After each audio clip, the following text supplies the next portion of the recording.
ഇതിനിടയിൽ ഒരു ഒരു ഒരു പുസ്തകം വന്നിട്ടുണ്ട്. വയനാടിനായി 24 ചെറുനാടകങ്ങൾ എന്നാണ് ഈ പുസ്തകത്തിൻ്റെ പേര്. കാവ്യാത്മകത നിറഞ്ഞൊരു പുസ്തകമാണ്.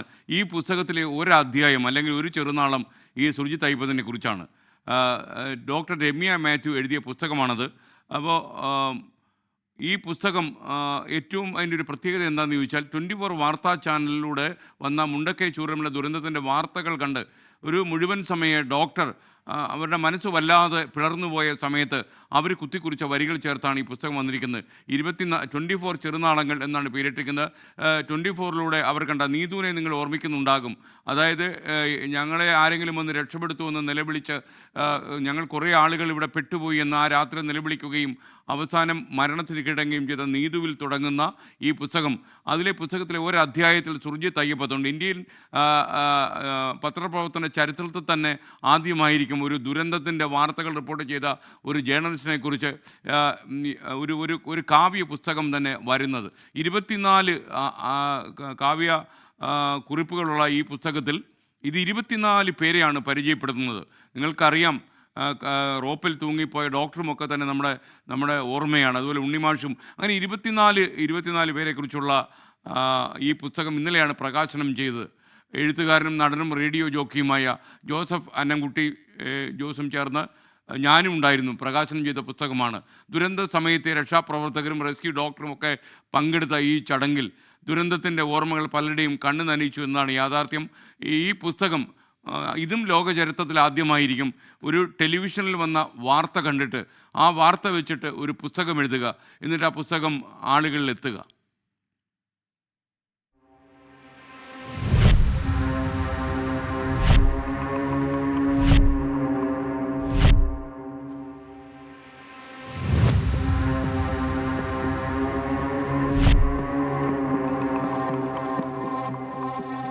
ശക്തമായ മഴയാണ് പെയ്തുകൊണ്ടിരിക്കുന്നത്. ഞാനിപ്പോൾ നിൽക്കുന്ന പ്രദേശം മേലെ മുണ്ടക്കൈ എന്ന് പറയുന്ന പ്രദേശമാണ്. ഇതിനകത്ത് ഒരു ചാപ്റ്ററാണ് സോനു എന്ന് പറഞ്ഞിട്ടൊരു കുട്ടി. മഴയാണ് ഗൈസ് എന്ന് പറയുന്ന ആ ഒരു സാധനമാണ് അവൻ്റെ ഉമ്മയുടെ ഫോണിൽ നിന്ന് ലാസ്റ്റായിട്ട് അവൻ അപ്ലോഡ് ചെയ്യുന്നത്. ഇരുണ്ടിരിക്കുകയാണ്, നമുക്ക് നാടിൻ്റെ ഭംഗി കാണാൻ കഴിയൂല. നാളെ വെട്ടം വീണ് കഴിയുമ്പോൾ ഞാൻ ഒന്നുകൂടി എടുത്തിടാം, ആ കുഞ്ഞിന്നില്ല. കഴിഞ്ഞ വർഷം ഇതേ സമയം ചൂരൽമലയിലും മുണ്ടക്കൈയിലും പുഞ്ചിരിമട്ടത്തും വെള്ളാർമലയിലും ഉരുൾ പൊട്ടിയൊലിച്ചു. മനുഷ്യരും മൃഗങ്ങളും പ്രകൃതിയും പകച്ചു നിന്ന രാപ്പകലുകൾ. ദുരന്ത ഭീകരതയുടെ നേർസാക്ഷ്യങ്ങളായിരുന്നു 24ന്റെ ഓരോ റിപ്പോർട്ടും.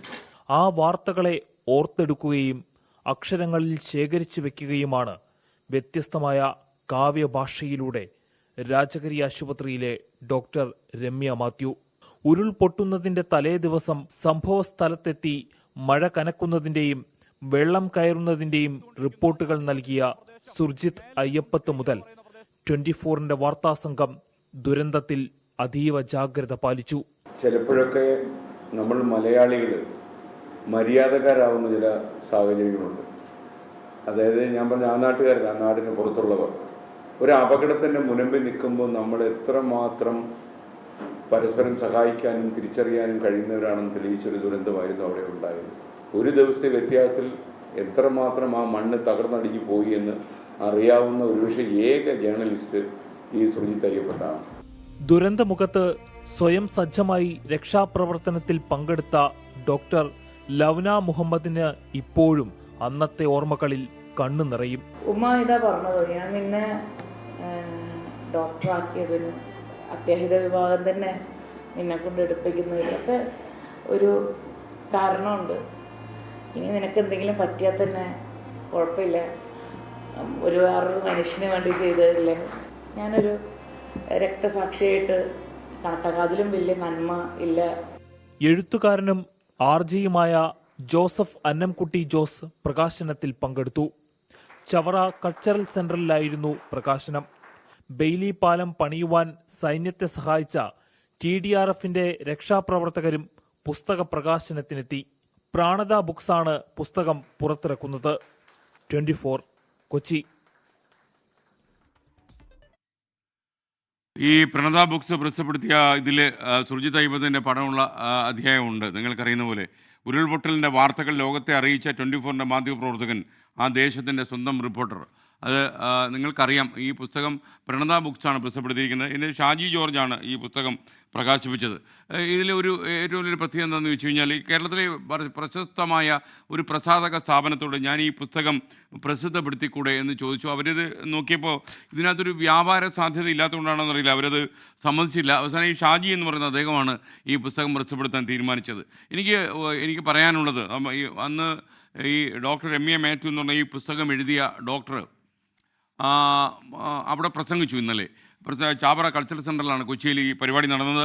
അവിടെ പ്രസംഗിച്ചപ്പോൾ ഈ ഡോക്ടർ നമ്മുടെ ഉള്ളു പൊള്ളിപ്പോകുന്ന ഒരുപാട് കാര്യങ്ങൾ ഈ ടീച്ചർ പറഞ്ഞു, ഈ ഡോക്ടർ പറഞ്ഞു. അത് നമുക്കത് വിശദമായിട്ട് തരാം. വിശദമായിട്ട് അത് കാര്യം കുറച്ച് സമയം ദൈർഘ്യമുണ്ടെങ്കിൽ പോലും നമ്മുടെയൊക്കെ ഉള്ളിലേക്കുന്ന രീതിയിലായിരുന്നു അവരുടെ ഈ ചെറിയ പ്രഭാഷണം അവിടെ നടന്നത്. അപ്പോൾ ഈ ഷാജി എന്ന് പറയുന്ന ഇതിൻ്റെ പ്രസാധകൻ അവിടെ പറഞ്ഞൊരു കാര്യമുണ്ട്. ഈ പുസ്തകം വിൽക്കത്തില്ലെന്ന് എനിക്കറിയാം, എന്നാലും ഞാനിത് പ്രകാശനം ചെയ്യാൻ പ്രസിദ്ധപ്പെടുത്താൻ തീരുമാനിക്കുകയായിരുന്നു. അപ്പോൾ നമ്മുടെ പ്രേക്ഷകർ എന്താ ചെയ്യേണ്ടതെന്ന് അറിയാമോ? ഈ 200 രൂപ വിലയിട്ടുണ്ട് ഈ പുസ്തകത്തിന്. ഈ പുസ്തകം നമ്മൾ വില കൊടുത്ത് വാങ്ങണം. ഇങ്ങനെ ഒരു പുസ്തകം, പ്രത്യേകിച്ച് മേപ്പാടിയിലും ചൂരൽമലയിലും പുഞ്ചിരിവട്ടത്തും ഒക്കെ ഉണ്ടായ ഈ മഹാദുരന്തത്തിൻ്റെ ഓർമ്മകൾ നമ്മെ വേട്ടയാടുകയാണ്. നമ്മൾ ഈ പുസ്തകം വില കൊടുത്ത് വാങ്ങുന്നു, നമ്മുടെ കുടുംബം, നമ്മളും പ്രേക്ഷകരും ഒക്കെ അടങ്ങുന്ന കൂടെ വില കൊടുത്ത് വാങ്ങുന്നു. എന്നിട്ട് ഈ പണം ഡോക്ടർ രമ്യയ്ക്ക് ഇനി പണത്തിൻ്റെ ആവശ്യമുണ്ടെന്ന് എനിക്ക് തോന്നുന്നില്ല. ഈ പണം നമ്മുടെ മുണ്ടക്കൈ ചുരൽമല പുനരധിവാസ പ്രവർത്തനങ്ങൾക്കായിട്ട് വിനിയോഗിക്കുകയും വേണം. അപ്പോൾ ഇങ്ങനെ ഒരു മനുഷ്യൻ്റെ ദുഃഖവും മനുഷ്യൻ്റെ കണ്ണീരും ചിത്രീകരിക്കുന്ന പുസ്തകത്തിനും ഒരു മാർക്കറ്റ് വാല്യൂ ഉണ്ടെന്നും അതിനൊരു വായനക്ഷമതയുണ്ടെന്നും ഒക്കെ തന്നെ ബോധ്യപ്പെടുത്താനെങ്കിലും നമ്മൾ ഈ പുസ്തകം വായിക്കണം. ഈ പുസ്തകത്തിൻ്റെ പേര് ഞാൻ പറഞ്ഞില്ല, വയനാടിനായി 24 ചെറുനാളങ്ങൾ എന്നാണ് പേരിട്ടിരിക്കുന്നത്. ഞാൻ പറഞ്ഞതുപോലെ ഇത് ചരിത്രമാണ്. ഒരു ടെലിവിഷൻ വാർത്തയ്ക്ക് പിന്നാലെ ഒരു കാവ്യ പുസ്തകം നമ്മളെ തേടിയെത്തുക. അപ്പോൾ അതിൽ ഒരു പ്രത്യേകതയുണ്ട്. ഞാൻ ഈ ഡോക്ടർ രമ്യയുടെ അവിടുത്തെ പ്രഭാഷണം പ്രിയപ്പെട്ടവരെ കാണിച്ചു തരാം. സുർജിത്തിനെയൊക്കെ ഓർമ്മിക്കാനും സുർജിത്ത് അയ്യപ്പത്ത് നടത്തിയ സംഭാവന എന്താണെന്ന് മനസ്സിലാക്കാനും ഈ പുസ്തകം നിങ്ങളോട് പറയും. അപ്പോൾ ഡോക്ടർ രമ്യയ്ക്ക് ഇതിനുവേണ്ടി സമയമെടുത്ത ഡോക്ടർ രമ്യയ്ക്ക് എൻ്റെ എല്ലാവിധമായ ആശംസകളും, വയനാടിനെ ഹൃദയത്തോട് ചേർക്കാൻ ശ്രമിച്ച ഈ വിഷഗ്വര നമ്മുടെ അഭിനന്ദനം അറിയിക്കുന്നു. ലോകത്തെവിടെയായാലും ഏത് സമയത്തും 24 വാർത്തകളും ഓഗ്മെന്റഡ് റിയാലിറ്റി പാക്കേജുകളും എക്സ്പ്ലെയിനറുകളും വിശദമായി കാണാൻ ഞങ്ങളുടെ യൂട്യൂബ് ചാനൽ നിങ്ങൾക്ക് സബ്സ്ക്രൈബ് ചെയ്യാം.